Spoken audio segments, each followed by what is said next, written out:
Well, we just got another Ahsoka trailer and it was awesome to watch. The hype is real for this show as we get closer and closer to its release, and I am really looking forward to this show. I am so excited to see Ahsoka and the rest of the Rebels crew come to live action. However, I will remain skeptical until I see this show through and through. I've had some bad experiences, like a lot of you out there recently, with the Kenobi show and the Book of Boba. Those trailers look good, and I was very excited to see more content and stories from those characters. Sadly, controversy plagued both of those shows and destroyed a lot of the enjoyment for me.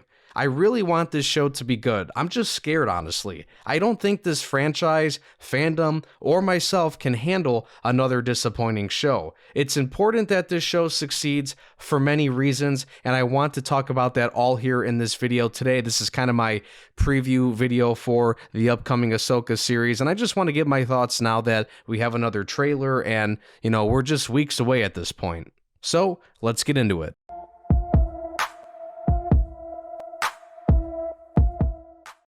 Star Wars really needs a show that will help them bounce back. We need something that is not going to be filled with controversy or anything that's going to tarnish the image of existing characters, especially somebody as important as Ahsoka. I never thought I'd see the day where I was worried about the portrayal of some of the best characters in the franchise, but here we are.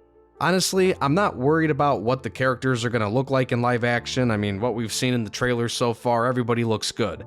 If you've been a fan of the channel, then you're familiar with my rants and thoughts and opinions about the writing in some of the shows and just how the stories have had weird focuses on different characters, not characters or plot lines that you would think would be the main focus of the show.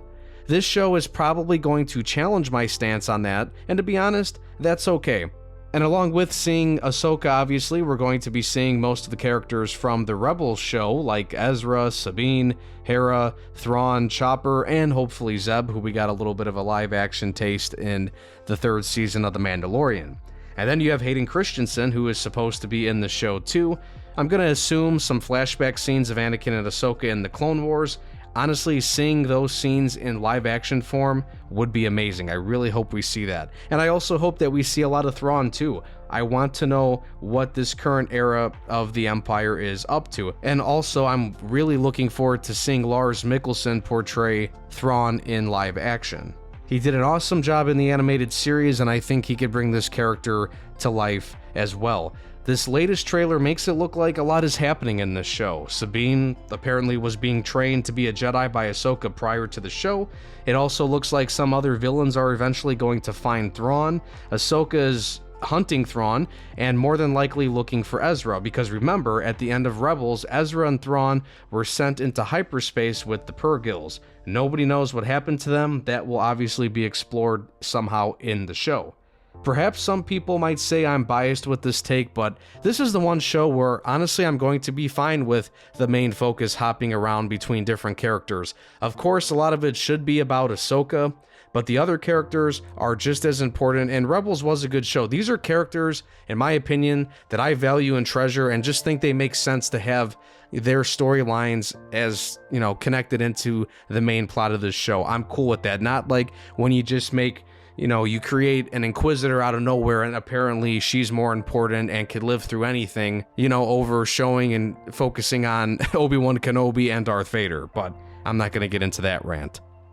And really, I'd like to see what happened to everyone afterwards when the show ended and see where they're up to now at this point with the Ahsoka show and that timeline. At this point in the timeline, it makes sense that these people are still friends with Ahsoka. And just a friendly reminder of when the show takes place in the grand old timeline, the show takes place after the events in Mando Season 2, and it should fit somewhere in between the Return of the Jedi and The Force Awakens, so in between the original trilogy and the sequel trilogy. But let's get back to why this show is important and why it really needs to be good. Ahsoka is about to have a huge impact on the future of Star Wars. This show is basically like a big highway interchange. There's multiple areas of Star Wars being connected here into one spot, just like how multiple highways come together and connect at an interchange in a big city. The Clone Wars and Rebels eras will be uniting with the Mando era here, and as I mentioned before, most of these characters are coming to live action for the first time. And the odds are that a lot of what's going to happen in this show is basically going to set up what happens in Filoni's movie, where all of the Mandoverse stuff will conclude. Maybe Filoni and Kennedy have a grand plan made already, but the reception of the show will probably affect whatever future plans really come to life, especially with what happens in this story and these characters. I'd like to see the next era of Star Wars be successful. They have the recipe for success with the Mandoverse already. I mean, The Mandalorian is quite a hit outside of, the season 3 stuff. Ahsoka is arguably the most popular and influential character in Star Wars today, and I personally think Ahsoka is number 1 in the standings for modern day Star Wars, so this show needs to be treated with respect, and especially her character. I do feel good about Dave Filoni at the helm. I am excited to see other eras and characters unite for this show as well. We also have some new characters too. I'm curious to see what the motivations are for our new Dark Jedi people.